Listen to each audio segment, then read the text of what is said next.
Bismillahirrahmanirrahim. Assalamualaikum warahmatullahi wabarakatuh. Alhamdulillahi rabbil alamin. Wa afdalus salati wa atamut taslim ala sayyidina Muhammadin asyrafil anbiya'i wal mursalin wa ala alihi wa sahbihi ajma'in. Subhanaka la ilma lana illa ma 'allamtana innaka antal alimul hakim. ولا حول ولا قوة إلا بالله العلي العظيم. رب اشرح لي صدري ويسر لي أمري واحلل عقدة من لساني يفقه قولي وسدد لساني واهد قلبي بحق سيدنا محمد صلى الله عليه وسلم. اللهم ألهمنا بالعلم وزينا بالحلم وأكرمنا بالتقوى وجملنا بالعافية.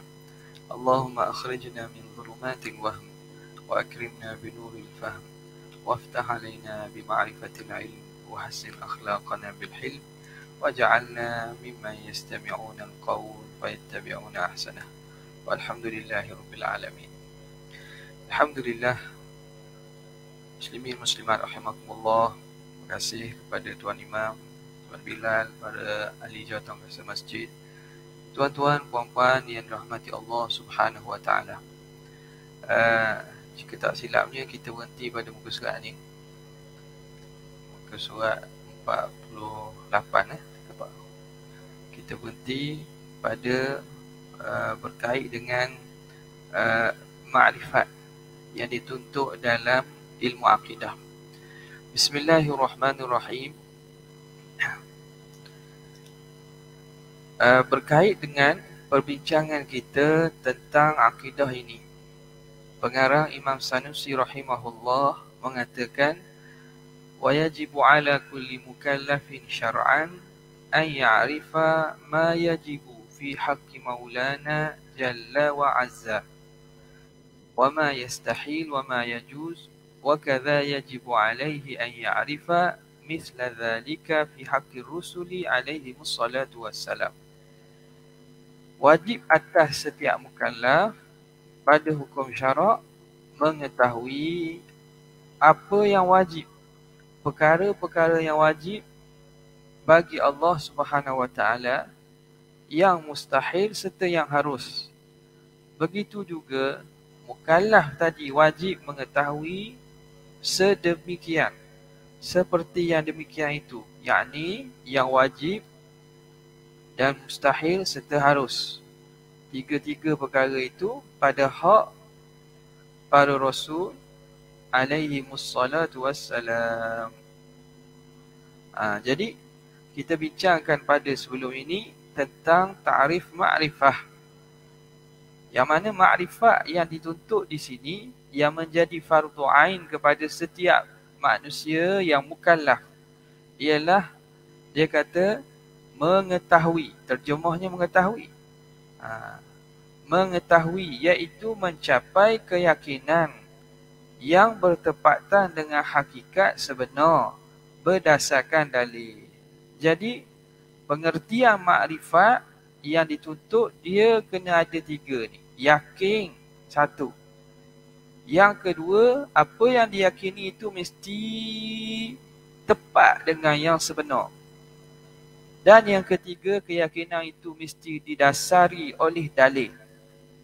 Barulah seseorang itu terlepas daripada dosa. Barulah seseorang itu dikira selesai fardu ain dia.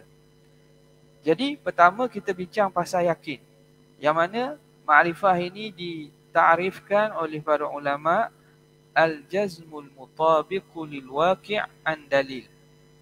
Yakin yang menepati hakikat sebenar berdasarkan dalil. Maka yakin ini kita sebut, yakin itu mesti putus 100%, tak boleh kurang walaupun sikit pun tak boleh. 0,001 pun tak boleh. Kena yakin biar tak ada degih apa lagi. Yakin benar-benar. Kalau ada zon ini kurang daripada 100, lebih pada 50%. Ataupun syok ini 50%. 50% kalau kita buat andaian antara ya ke tidak hidup tengah. 50% itu syok. Yang waham, dia kurang daripada 50. Kalau jahil, maknanya tak ada ilmu langsung lah. Kosong maklumat. Dia tak boleh dalam perkara akidah ini, zon tak boleh, syak tak boleh, waham tak boleh. Okay. Dan berdasarkan dalil. Ini supaya apa? Supaya jadi akidah kita, akidah yang bukan dengan taklid. Bukan dengan taklid. Kerana dalam bab taklid, bab akidah ni, dia dilarang. Sama ada dilarang kerana apa? Kerana bila bab akidah ni tidak sunyi. Wa kullu man qallada fi tauhidi imanuhu lam yakhlu min tardidi. Kerana setiap orang yang taklid dalam bab akidah, imanuhu lam yakhlu min tardidi. Keimanan dia tidak sunyi daripada ragu-ragu. Sebab dia bina keyakinan atas dasar kata orang. Atas dasar orang ni kafir. Bukan atas dasar dia yakin sendiri. Bukan atas dasar dia yakin sendiri. Dah mula-mula biasalah. Kalau orang belajar mula-mula, kanak-kanak ataupun orang mula belajar, dia dapat ilmu tu dengan cara taklid tu, biasa, tak ada masalah. Tapi lama kelamaan, dia kena biarkan ilmu dia, keyakinan tu asasnya ialah dengan yakin sendiri. Macam dia buat contoh, ulama buat contoh macam mana? Yakin tu, mula-mula kita dapat mungkin dengan cara kita yakin dengar saja. Ustaz khabar gini, Tok Guru khabar gini, kita belajar pun belajar, dia kata gini, kita pun pegang kemah-kemah. Cukup tak? Cukup lah. Tapi tak boleh sekadar tu saja. Macam perumpamaan orang tengok anak bulang. Macam gini, kita tak erti tengok anak bulang, duduk mana anak bulang pun tak tahu. Duduk di mana, kawasan mana nak tengok, belah matahari narik ke matahari jatuh ke. Jadi kita, orang khabar ke kita, ada anak bulang ni, nampak dah ni. Ni nak puasa ni. Separuh dah. Ada anak bulang ni, nampak ni. Nak tengok ke mana? Kita tak tahu, ada anak bulang ke? Adalah. Orang yang beritahu tu, orang yang kita yakin. Ahli falak katakanlah, ahli falak. Dah kat mana nak tengok? Kata gini. Tengok anak bulang ni kena pergi naik tinggi sikit. Bukit Cendering. Orang dah tengok situ tak? Contoh, Bukit Besar. Contohlah pergi tempat tinggi atau pergi ke laut. Tengok belah matahari jatuh. Tapi matahari jatuh tu naik sikit, 4 darjah daripada tu tengok.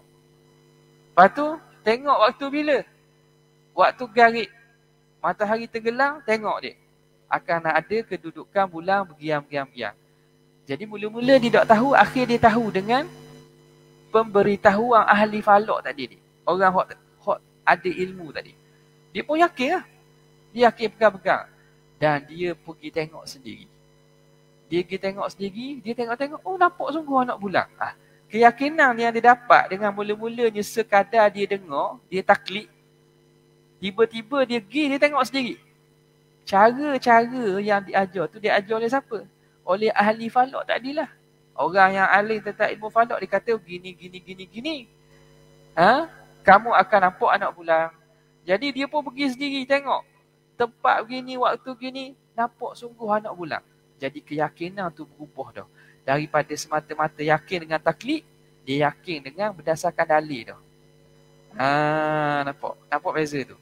Jadi tadi, dia yakin tu atas dasar apa? Dasar ikut-ikut.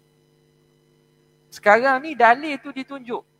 Ditunjuk oleh orang tadi, biang sampai yakin tu, yakin dengan dalil dah pagi. Nampak? Jadi begitulah perumpamaan ilmu akidah ni. Dalil-dalil akidah, para ulama letak dalam kitab. Disebut dalil Tuhan itu wujud, ialah baharu alam. Kalau tidak alam itu baharu, nescaya dia akan jadi tersendiri. Mana mungkin alam ini jadi daripada tersendiri, kerana alam ini baharu. Kerana alam ini asalnya tidak ada, tiba-tiba jadi ada. Tentu yang mengadakan Allah. Ulama susung tu. ulama tulis, kita pun duduk dengar lah. Kita pun ikut turut. Tapi hak dikabur tu, kita pun betul lah. Kita fikir-fikir, betul sungguh. Berubah tu jadi dalil yang asalnya ditunjuk oleh ulama ajar, para pengarang dan juga ulama-ulama yang menulis ajar, kita terima sendiri, kita jadi yakin sendiri dah. Itu yakin tu maksud tu. Jadi dalil-dalil ni, walaupun pada asal dan pada awalnya kita terima, kita dengar disebut oleh para pengarang kitab dan seumpamanya, tapi bila mari kepada kita dan kita sendiri yakin, dia jadi dalil kita dah. Sehingga kita yakin, sungguhlah hak dikatakan begitu betul. Tak lari sikit pun dengan kefahaman kita. Dalil tu jadi dalil yang kita sendiri dah. Nampak? Okey. Cuma lagi orang kita kadang-kadang belajar berpuluh-puluh tahun. Kalau orang tanya nak sebut sutir, nak susun, nak pandang. Itu isu lain. Isu nak terang ke orang. Nak terang. Tapi hak di dalam hati kita tu kita reti dah. Kita dah teguh dah. Tak apa dah. Telah dikira sebagai kita makrifah, faham dan reti, kenal dalam ilmu akidah ni. Nak susun, nak sebut satu, dalil tu mungkin tak boleh. Nampak tak? Tapi bila orang sebut, gini dah belajar, begitu dah hak kita reti pun, tak apa dah tu. Okay. Kita berhenti situ tak? 48 tu. Okay, jadi dia kata sini segala kena mengetahui segala sifat yang sabit bagi Allah, iaitu sifat-sifat kesempurnaan. Perkara yang mustahil iaitu sifat kekurangan dan apa yang harus bagi zat Allah SWT. Jadi tiga hukum akal ini wajib kita kena tahui, berkaitan dengan Allah. Apakah sifat wajib bagi Allah Ta'ala? Kena tahu. Hak wajib secara terperinci 20 sifat tu. Wajib secara umum, Allah mempunyai segala sifat-sifat kesempurnaan. Kemudian, tak cukup sekadar tahu hak wajib.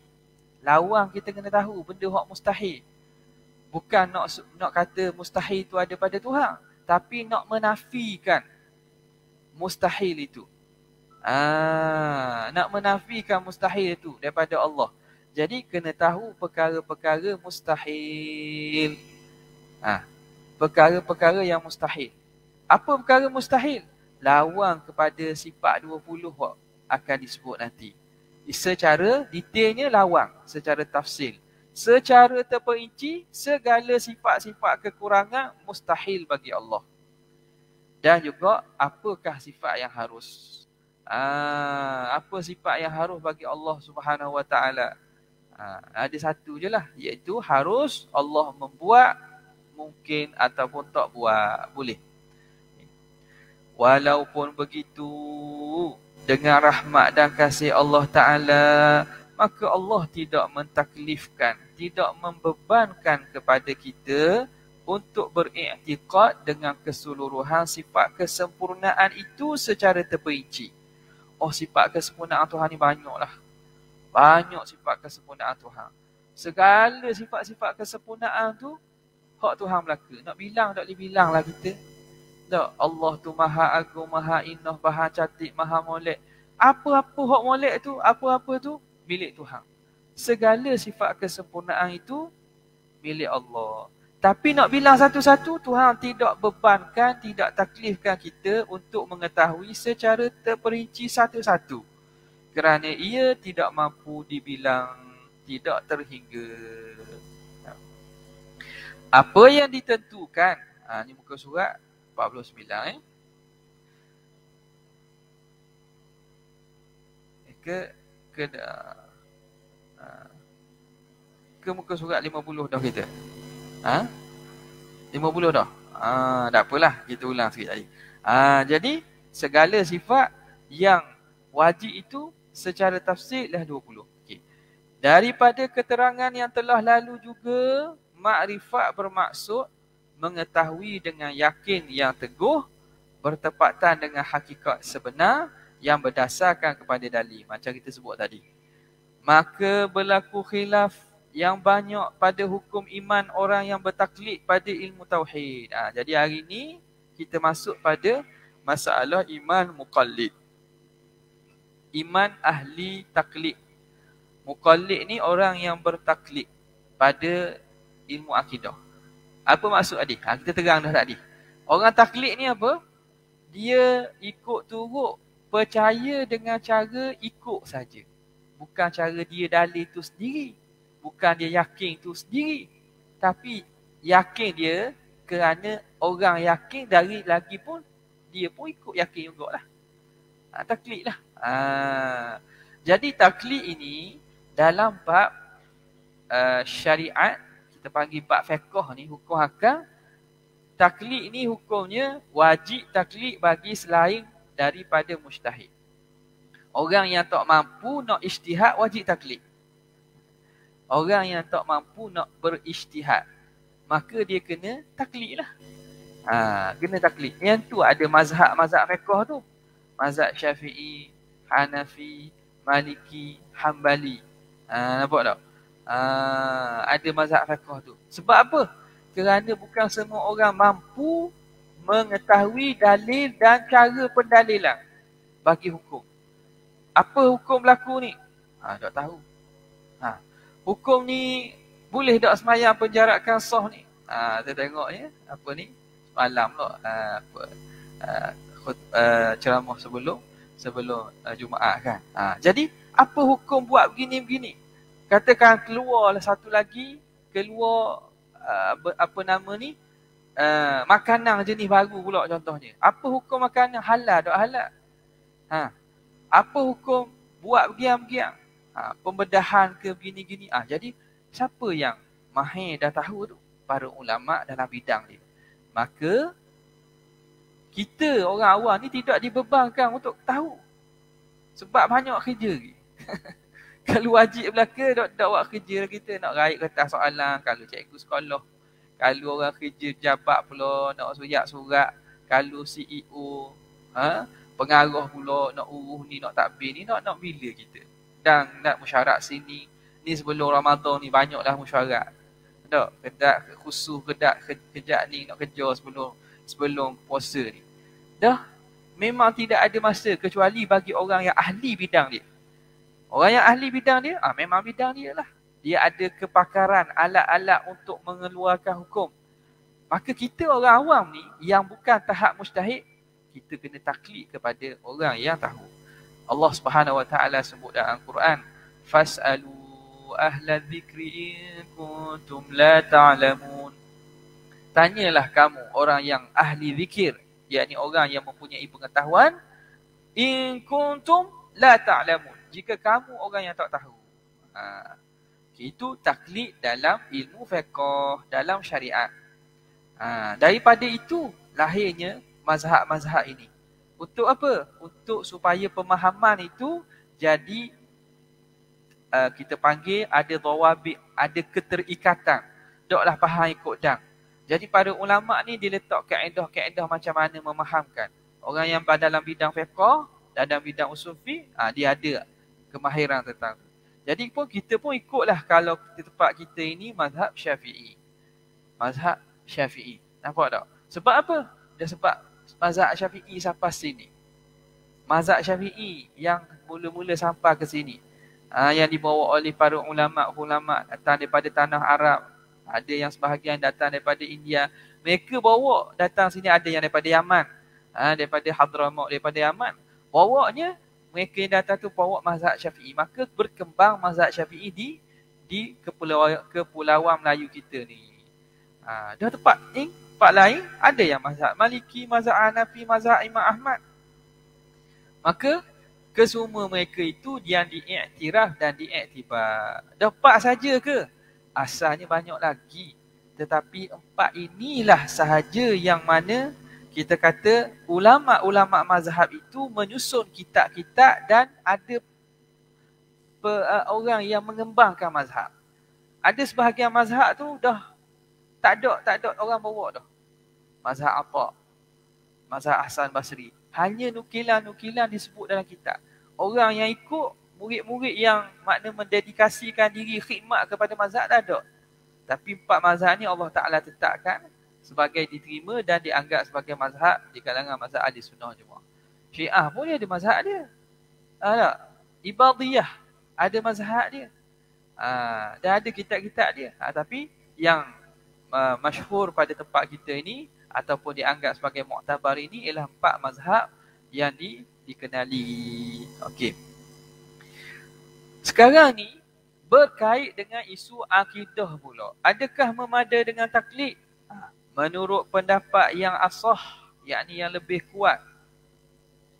Pendapat yang lebih kuat, orang yang bertaklid sebegini dikira sebagai mukmin yang berdosa sekiranya dia mempunyai kelayakan berfikir, ahli nazar, tetapi tidak mahu berfikir.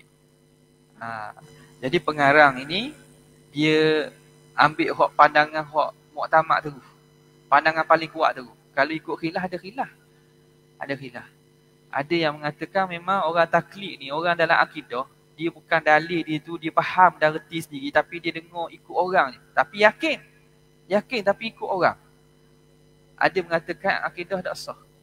Tapi itu bukan pandangan muktamad. Hak muktamad yang pandangan yang dikira sebagai pandangan yang paling kuat, pandangan yang muktamad, orang mukmin yang bertaklid dalam akidah, iman dia sah.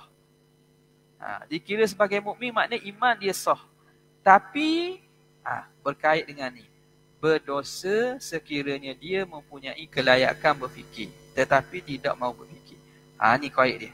Dosa tu bila? Dosa ke tak? Dosa kalau orang tu orang jenis mampu berfikir, boleh mikir, boleh reti, boleh faham, tapi tak mahu guna akal yang Tuhan beri ini untuk memaham dalil dan untuk cari dalil kewujudan Tuhan hak cipta ni. Sampah dosa. Nasib baik ulama kata dosa je, dok jadi kufur. Nasib baik kalau tidak je ramai mana hak tanya bab akidah tak tahu. Cuba sebut juga berapa kau sifat yang wajib bagi Allah. Bilang-bilang tak cukup. Bilang-bilang tak cukup. Dah berat dah. Jadi nasib baik ulama kata orang yang yakin ada keimanan ni dengan taklid, hukumnya sah iman dia. Maknanya orang tu Islam lah, mukmin lah, beriman di sisi Allah kalau betul-betul yakin. Tinggal lagi dosa ke tak? Tengok. Kalau dia ni orang yang ada kemampuan dan reti boleh belajar, tiba-tiba tak belajar. Tiba-tiba tak belajar. Tak belajar bab ni lah. Bukan tak belajar bab lain. Bab lain belajar sangat. Lepas boleh CJ, boleh CJ, boleh diploma, boleh ijazah, boleh master, boleh PhD. Boleh ambil PhD lain lagi, ambil dapat ni, dapat profesor agung ni, macam-macam. Boleh belajar, tapi bab akidah tak belajar. Dia telah mencuaikan kewajipan dia. Dia mari dunia ni hamba Tuhan. Hamba Tuhan. Tugas untuk antaranya ialah mengenal Allah Subhanahu Wa Taala. Wa ma khalaqtul jinna wal ins illa liya'budun. Tidak kami ciptakan jin manusia kecuali mengenal kami dan menyembah kami. Akhirnya tak guna akal Tuhan beri untuk kenal Tuhan. Tidakkah orang ini orang yang paling jahat, paling tak kenang jasa orang panggil. Paling tidak kenang jasa. Munasabah sungguhlah makna orang ni dikira berdosa tu. Nasib baik ulama kata berdosa aja iman dia sah. Kalau tidak kufur. Kalau ikut pandangan yang dhaif, kufur orang ni. Sebab keimanan dia bukan berdasarkan dalil. Nampak? Sekiranya dia tidak mempunyai kelayakan berfikir, bukan ahli nazar. Nazar ni makna boleh meneliti, memikir dan memahami. Maka dia dikira sebagai mukmin yang tidak berdosa. Ni ke mana? Ada orang ni yang bukan tak boleh nak memikir. Contoh kita kata ke mana lah. Dia bukan gila. Kalau gila tak ada taklif ni. Kalau gila tak ada taklif. Tak boleh mikir ni bukan makna gila. Tak boleh mikir ni maksudnya orang panggil apa? IQ rendah. Ataupun jenis dalam sekolah panggil apa? Lemau. Murid apa ni? Lembat ke apa? Tak tahu saya. Makna otak dia tu tak orang jenis luruh. Luruh, bendur. Tak tahu apa, ikut turut je. Tapi dia reti benda-benda asas reti lah. Tapi suruh mikir tu, Tak boleh nak mikir. Dia ni orang betul benar ni. Betul benar banyak makna juga ni, maknanya akal dia tu tak boleh nak fikir. Ataupun kita kata orang tua lah, orang tua sangat dah. Tua sangat dah. Dia kenal lagi, dia tak nyanyuk tapi dia tak boleh nak tua, tak boleh lah. Terang sikit sifat 20 tak reti dah. Tok tak reti dah. Tok tak reti dah, tak faham dah. Yakin je. Oh, kapo dalil ni gini, wujud alam, kalau alam tak alam ni asalnya tak ada, kemudian ni ada gini, dia tak boleh nak mikir dah. Dia kata serabut. Main migraine kata. Jadi ada di kalangan orang ni yang tak ada kemampuan untuk nazar, untuk melihat kepada dalil. Orang ni tak dosa. Maknanya kalau dia yakin betul-betul tapi dia tak ada mampu nak belajar pun tak erti. Ada? Nak belajar pun tak erti. Maka orang sebegini, orang ni dikira imannya sah dan tidak berdosa. Mukmin yang tidak berdosa. Nampak dah beza tu kan? Jadi alhamdulillah Allah Ta'ala jadikan kita ni orang ahli nazar. Nikmat, memang nikmat. Kita reti dan kenal Tuhan berdasarkan dalil hak kita reti sendiri. Tentang siapa? Tentang Tuhan kita. Dengan orang hak ikut-ikut. Allah, jauh sangat beza ni. Jauh sangat beza.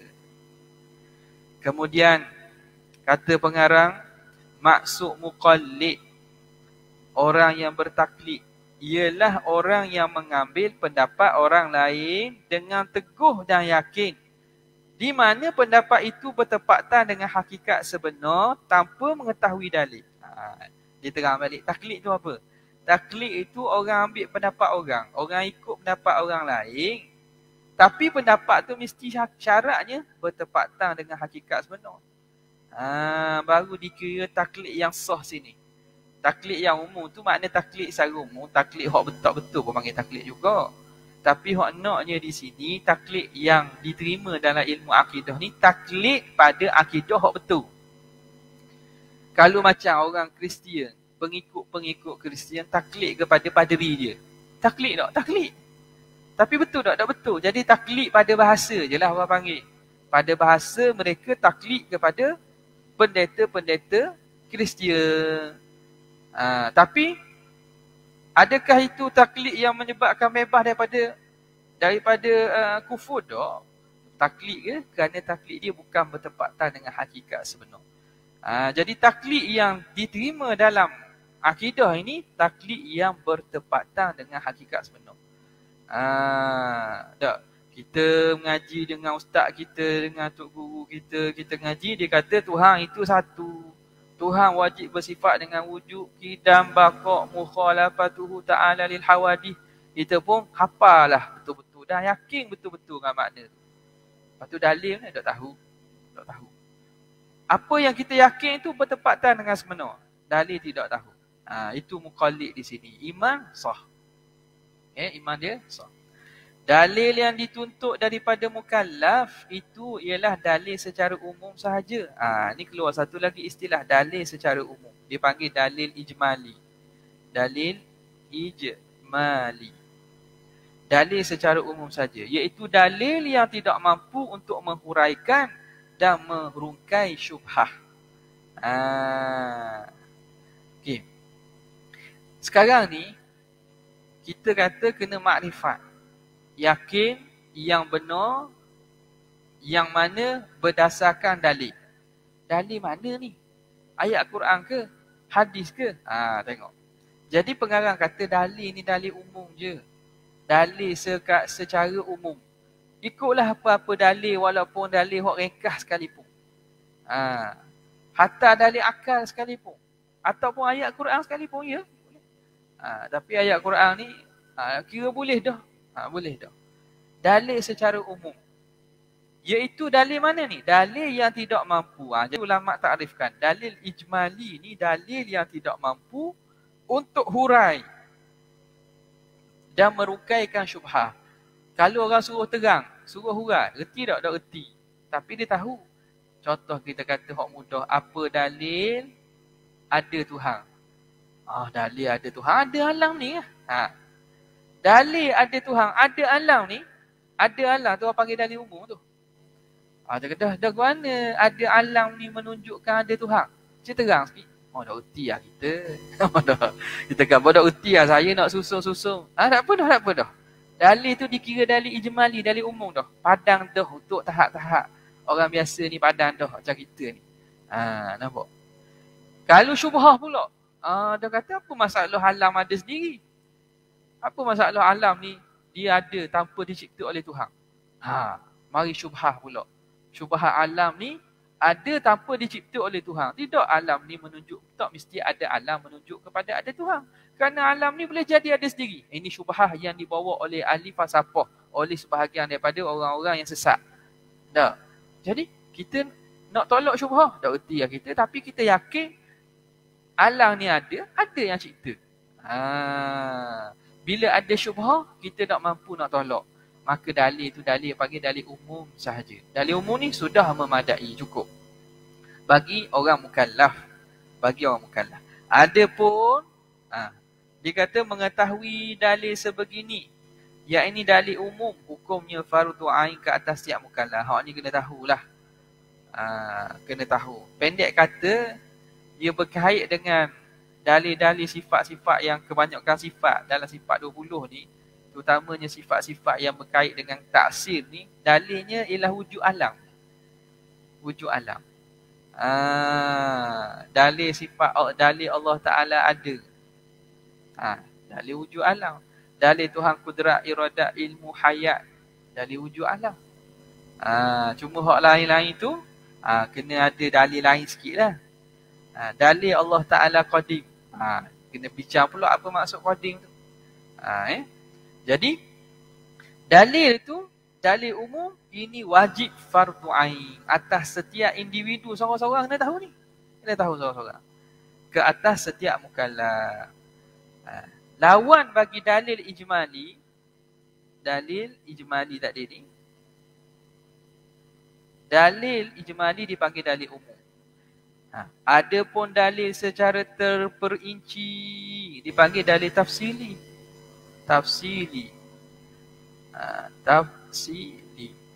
Dalil tafsili iaitu dalil yang mampu untuk menghurai dan merukaikan syubhah. Ini dalil dipanggil secara detail. Tafsili makna detail. Secara terperinci. Dalil hak ni boleh dihurai. Dia boleh menolak syubhah. Maka hukum mengetahuinya ialah fardu kifayah saja. Iaitu yang mana pada setiap jarak yang boleh dikosorkan sembahyang, wajib ada seorang yang alim tentang dalil-dalil itu. Jadi ulama' menghukumkan mengetahui akidah secara dalil tafsili. Apa itu dalil tafsili? Dalil yang boleh orang itu hurai balik akidah tu. Diam. Kalau ada syubhah, ada kekeliruan, dia mampu tolak. Dia mampu menolak syubhah itu, mampu rungkaikan syubhah itu. Dalil tafsili gini, dia tak ramah. Kena ada seorang. Paling kurang lah. Banyak lagi bagus. Dalam satu kelompok, kita kata kelompok manusia, yang mana dalam pengarang kita ni letak dengan jarak yang boleh dikosorkan sembahyang. Ini sebenarnya kalau ikut jarak ni, dia bukan benda yang kita kata akan sentiasa begitu, sebab dia boleh jadi berubah. Mungkin zaman dulu, untuk kita kata satu kawasan tu dikira satu kawasan jauh, kawasan itu dikira kawasan yang jauh atau dekat dalam lingkungan jarak yang boleh kosor. Jarak boleh kosor tu dua marhalah. Dalam mazhab kita lebih kurang 80 km ke atas. Jadi makna dalam lingkungan 80 km ke atas itu, penempatan hak ada manusia tu, dalam tu kena ada seorang. Dalam tu kena ada seorang yang mahir dalam dalil tafsiri. Sebab apa ulama' mensyaratkan gitu? Kenapa jarak gitu? Kerana kalau ada kemuskilan, jarak dalam lingkungan jarak kosor ni, orang boleh pergi mari nak tanya soalan. Boleh pergi mari nak tanya soalan. Dia ada satu lagi istilah dipanggil masafatul al-futiyah. Jarak untuk mengambil fatwa. Ada satu lagi dia panggil masafatul da'wah. Masalah jarak untuk membuat kita panggil pendakwaan ataupun pengaduan ke mahkamah. Itu dalam fiqh. Jadi kerana jarak yang dekat ni, dalam lingkungan ni, maknanya kalau contohnya, seorang tu dalam lingkungan jarak masafah atau jarak kosor ni. Tak? Ada ke mesti kena ada? Seorang. Mesti kena ada. Barulah dalam ini, hukum orang dalam ni, hukumnya lepas daripada dosa. Katakanlah manusia duduk dalam ni tak? Ada kapur-kapur, 2-3 kapur, 2-3 kawasan dalam ni. Daerah ke mana? Kena ada seorang. Sebab apa? Andai kata timbul kekeliruan, orang boleh mari tanya ni. Boleh mari tanya. Jadi jarak tu orang kira tak jauh lah. Maknanya boleh pergi mari dalam sehari. Maknanya kalau ada masalah, tiba-tiba mari musuh, khabar, kekeliruan pasal akidah. Kekeliruan pasal akidah yang berlaku dalam umat, wajib ada orang alim untuk huraikan. Sebab itu wajib bertanya. Kalau ikutnya, isu-isu berkaitan dengan akidah ni, sepatut dan sewajarnya memang payah kalau nak bendung. Sepatutnya kalau seorang mukmin yang ada rasa tanggungjawab, kalau dia rasa tak faham, kita tanya terus. Tak boleh biar gitu. Tak boleh biar, dia kena kita tanya. Sepatutnya gitu. Sebab apa ni boleh berkait dengan keimanan. Kalau iman tak sah, nak sembahyang, mayang tak guna. Nak puasa kat lagi, puasa pun tak guna. Dah dia keimanan tidak sah. Dia tak sedar bahawa dia tu dah keluar daripada agama Islam. Jadi syubhah-syubhah yang bini, sepatutnya seorang yang mukallaf tu, kalau dia ada rasa ragu-ragu, dia kena pergi tanya orang alim. Kena pergi tanya ustaz. Kena pergi tanya mufti. Itu cara dia. Nampak tak? Ini bila dia ada ragu-ragu, dia lock, biar. Dia pun pergi saing lagi. Kawan dia yang sesat tu. Dia pergi saing lagi, saing. Akhir dia pula sesat. Lepas dia sesat, keluarga dia sesat. Lepas keluarga sesat, kawan dia sesat pula. Sebab apa? Orang tak mengaji ni. Tak mengaji, tak pergi tanya. Sebab itu penting, fas'alu ahla zikri. Tanyalah ahli yang tahu tentang ilmu tu. Sebab itu setiap daerah ni, dia ada pusat agama dia. Ada apa nama ini, pejabat agama. Jadi kurang-kurangnya ada apa, kena buat laporan. Saya ni tak tahu ni, mari syubhah dalam otak saya ni, mikir giam. Nak jawab ke mana? Apa jawapannya? Jawapan memang dah ada. Fikirlah awak kita fikir, sebenarnya ulama' fikir lebih lagi dah. Lebih bahaya dan lebih pelik pada tu. Ulama' simpang jawapan, letak jawapan dalam kitab-kitab khazanah. Cuma tunggu kita je untuk faham baca erti. Nampak? Jadi dia kata sini. Dalil tafsiri ni. Dia hendaklah yang mana pada jarak yang boleh dikosorkan sembahyang. Iaitu kita kata sebut tadi 80 km ke atas lah. Dia boleh jadi lebih luas. Kalau macam zaman sekarang ni mungkin jadi lebih luas lah. Nampak tak? Sebab apa? Sebab kita kata nak berhubung tu mudah. Nak berhubung mudah. Boleh pergi jarak yang jauh dengan masa sekejap. Nampak tak? Kalau ikut zaman dulu mungkin daerah mudah lah. Maknanya orang tak ada kenderaan pun boleh pergi tanya. Ada kemusykilan pergi tanya untuk menghilangkan kemusykilan dia. Zaman sekarang banyak cara dah. Maknanya kalau hak paling besar ni pun di Malaysia pun dah ada macam-macam, setiap negeri ada mufti.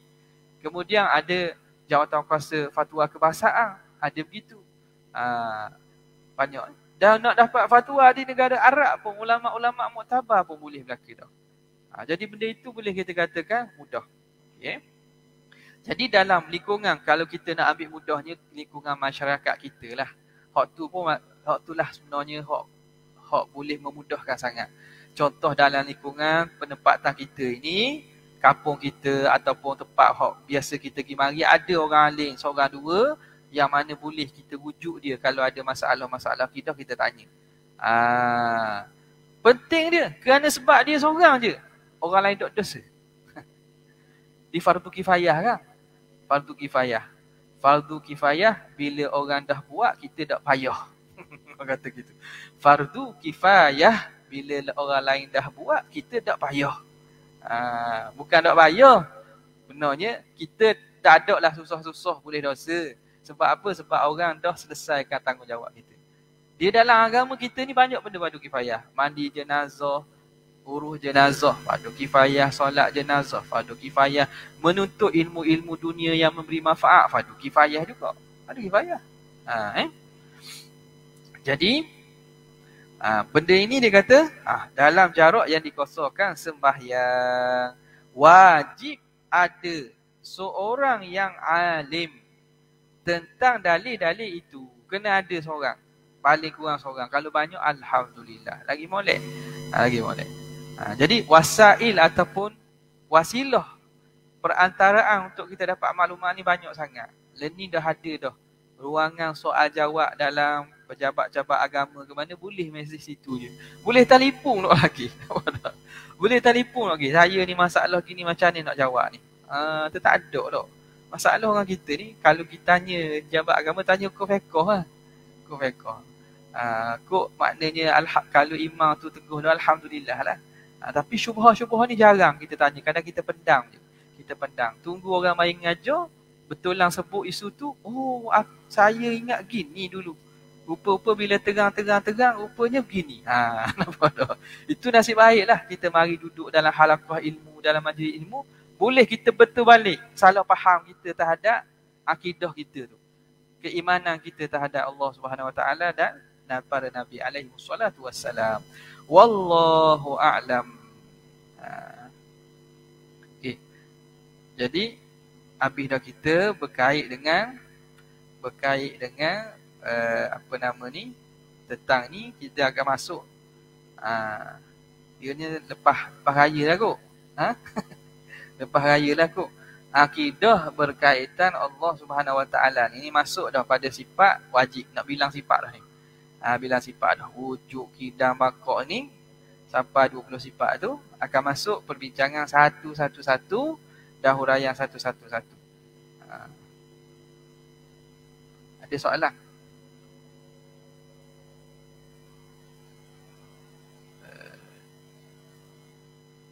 Tak ada Kalau rasa segang nak tanya, tulis tak apa. Hari giliran saya lah. Tahap puang tu tulis awal sikit, tulis. Tak tinggal sini. Kalau rasa segang nak tanya.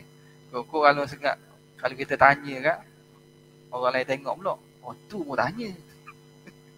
Hak tu pun tanya, takut kata gitu. Padahal orang hak kata tu tidak tahu juga. Tidak tahu juga. Muncul kita tanya, boleh faedah. Jadi takut orang takut dikata orang. Jadi tulis atas kertas, tak tulis nama pun tak apa. Tulis soalan situ. Kadang-kadang hak gitu pun tanya, hak gitu tanya. Kerana dia tanya tu kita mari, sungguh. Kita pun tak tahu juga apa je. Kerana sebab dia tanya tu kita tahu. Jadi soalan tu kalau rasa tu bolehlah tanya, letak dalam kertas ke sini ke atas meja, boleh kita jawab insya-Allah taala. Kalau kita boleh jawab insya-Allah.